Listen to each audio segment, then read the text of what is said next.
देश के भविष्य प्रिय विद्यार्थियों, आप सबको सादर नमस्कार। कैसे हैं आप सब? आशा करता हूं कि आप लोग मंगलमय होंगे और अपने आज का आप लोग सदुपयोग कर रहे होंगे, क्योंकि आज का आपका जो आज है वो बेहद ही महत्वपूर्ण है। महत्वपूर्ण इसलिए है क्योंकि आपको 15 फरवरी के दिन परीक्षा हॉल में बैठना है। और परीक्षा हॉल में केवल बैठ करके ही नहीं आना है, आपको अपनी कलम को विराम अवस्था में नहीं मौजूद रहने देना है, बल्कि आपको अपनी कलम को चलाना है कॉपियों पर, कोरे कागज़ पर। और कोरे कागज़ पर जिन विचारों को आप लिखेंगे उससे आपका सुनहरा भविष्य सृजित होगा। तो आप लोग परीक्षा भवन में अपना अनमोल प्रदर्शन दिखाएं, आप लोग इतना शानदार अंक लाएं ताकि आपको अपने ऊपर गर्व हो और आपके माता पिता को आपके ऊपर गर्व हो।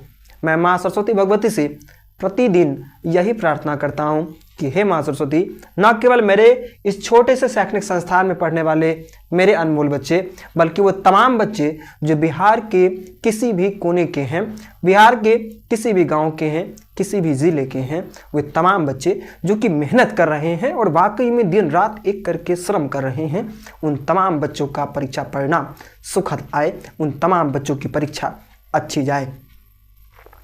मैं माँ सरस्वती भगवती से प्रार्थना करता हूँ अपने बच्चों कि आपका भविष्य उज्जवल हो। आप लोगों की तैयारी परीक्षा भवन में जाते जाते पूर्णतः कंप्लीट रहे, आप लोगों को तनिक भी तनाव का सामना न करना पड़े।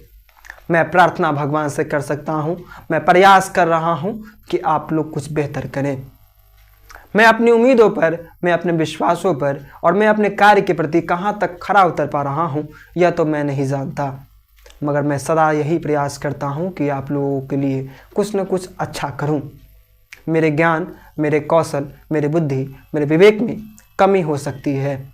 मैं जब कुछ बताता हूँ तो उसमें कुछ त्रुटियाँ भी हो जाया करती हैं, मगर उन तमाम त्रुटियों को दरकिनार करके आप मुझे भी कभी कभी सुझाव दिया करें, बताएं मुझे कि मैं कैसे बेहतर कर सकता हूँ, और मैं आपके बेहतर भविष्य के लिए भी संकल्पित रहूँगा। आप सब भविष्य में बेहतर कीजिए। इन्हीं शुभकामनाओं के साथ मैं आपके बीच में भौतिकी के तीसरे अध्याय को लेकर के आपके बीच में मौजूद हूँ। मानव नेत्र, उससे जो भी इम्पोर्टेंट प्रश्न है उस प्रश्न को मैं अब आपके बीच में रख रहा हूँ। आप लोग केवल ध्यान से सुन लीजिएगा। सुनने मात्र से ऐसा विश्वास है कि आप लोग उन तमाम प्रश्नों के उत्तर को सदा के लिए न भूलेंगे। तो आपके पास वो आपके समक्ष ये तमाम क्वेश्चन अब ये रहें। प्रथम प्रश्न है, दृष्टि दोष क्या है, यह कितने प्रकार के होते हैं?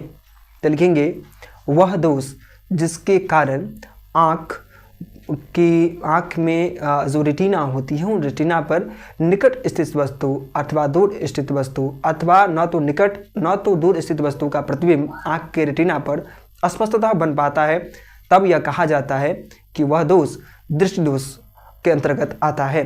तो हम लोग परिभाषा लिख सकते हैं कि वह दोष जिसमें आँख न तो निकट स्थित वस्तु को देख पाता है, अथवा निकट को तो देख पाता है परंतु दूर को नहीं देख पाता है, अथवा जो आँख न तो निकट स्थित वस्तु को देख पाता है और न ही दूर स्थित वस्तु को देख पाता है, तो उसी दोष को दृष्टि दोष कहते हैं। और यह 3 प्रकार के होते हैं मुख्यतः, निकट दृष्टि दोष, दूर दृष्टि दोष और जरा दृष्टि दोष। तो ये 3 दोष के नाम आप लोग लिख सकते हैं।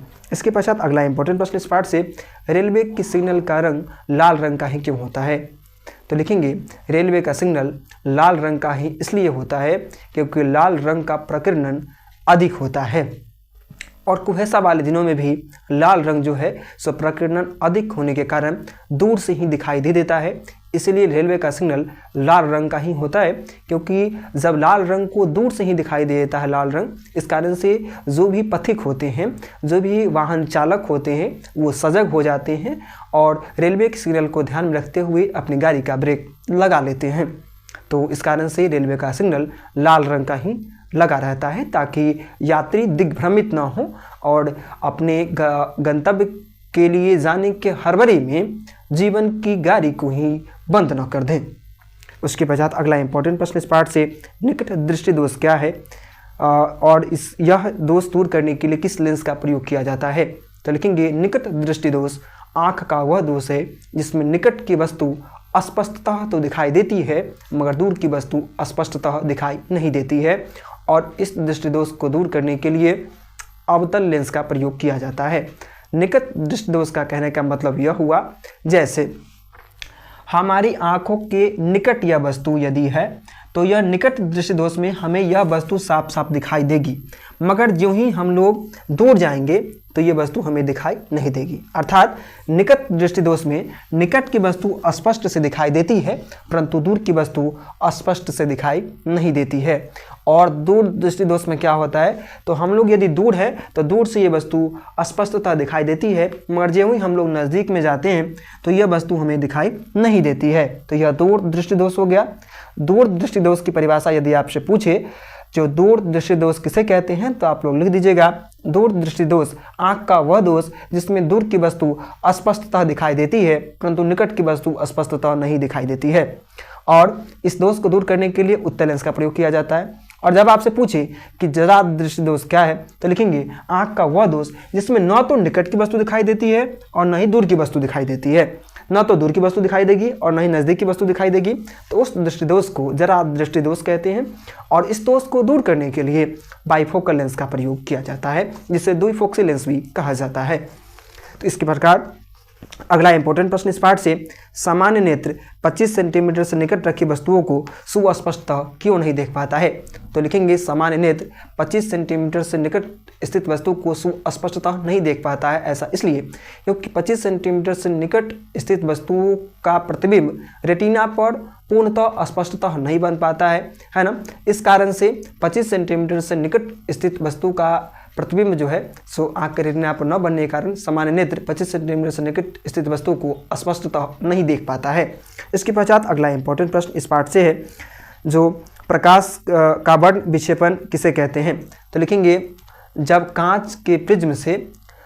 कांच का जो प्रिज्म होता है उससे जब श्वेत प्रकाश गुजरता है तो विभिन्न 7 रंगों में विभक्त हो जाता है और इसी घटना को प्रकाश का वर्ण विक्षेपण कहते हैं।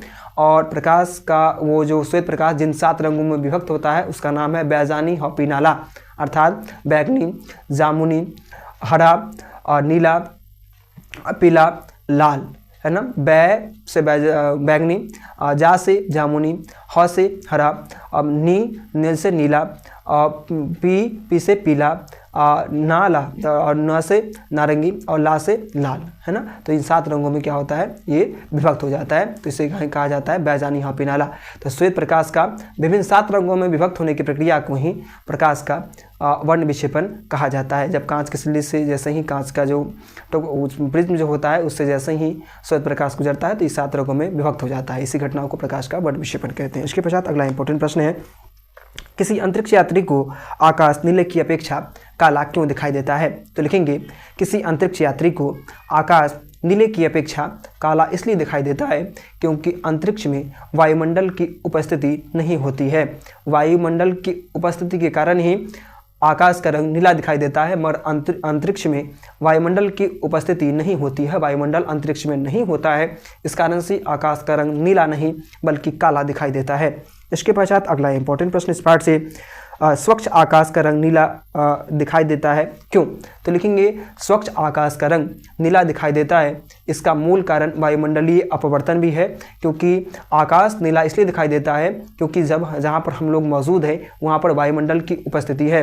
तो जो सूर्य का जो प्रकाश जो है वो वायुमंडल के विभिन्न सतहों पर टकराता है और यहाँ पर अधिकाधिक मात्रा में वृक्षों की उपस्थिति है।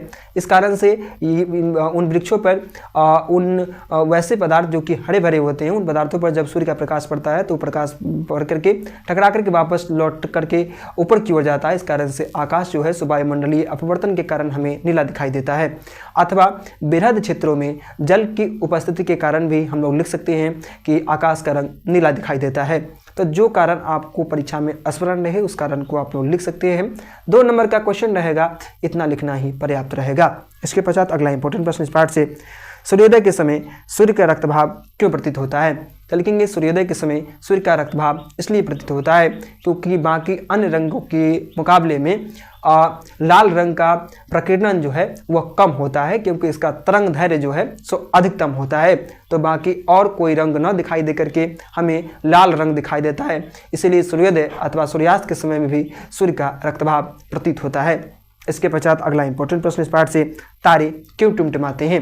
तो लिखेंगे जहाँ पर हम लोग मौजूद हैं वहाँ से तारे कई गुना दूर हैं और तारों से आने वाले प्रकाश का वायुमंडल की विभिन्न सतहों पर अपवर्तन होता है। तो वायुमंडलीय अपवर्तन के कारण हमारी आंखों में क्या हो जाता है, तो तारे हमसे काफ़ी दूर हैं, तो वहाँ से जो प्रकाश आता है उन प्रकाशों का हमारी आंखों पर क्या हो जाता है, विचलन हो जाता है, जिस कारण से हमें तारे टिमटिमाते हुए दिखाई देते हैं, क्योंकि तारों की दूरी हमारी दूरी से काफ़ी ज़्यादा दूरी पर मौजूद है। इस प्रकार इस पाठ से अगला इंपॉर्टेंट प्रश्न है, तारे और ग्रहों में अंतर स्पष्ट करें। तो लिखेंगे तारे और ग्रह में निम्नलिखित अंतर है। 2 अंतर आप लोग लिख सकते हैं यह कि तारे टिमटिमाते हैं मगर ग्रह नहीं टिमटिमाते हैं। तारे के पास अपना प्रकाश होता है मगर ग्रह के पास अपना प्रकाश नहीं होता है। ये 2 अंतर पर्याप्त रहेंगे। इस प्रकार इस पाठ से जो भी इंपॉर्टेंट प्रश्न थे उन प्रश्नों को मैंने आपके बीच में रखा। आप लोग ध्यान से पढ़िए।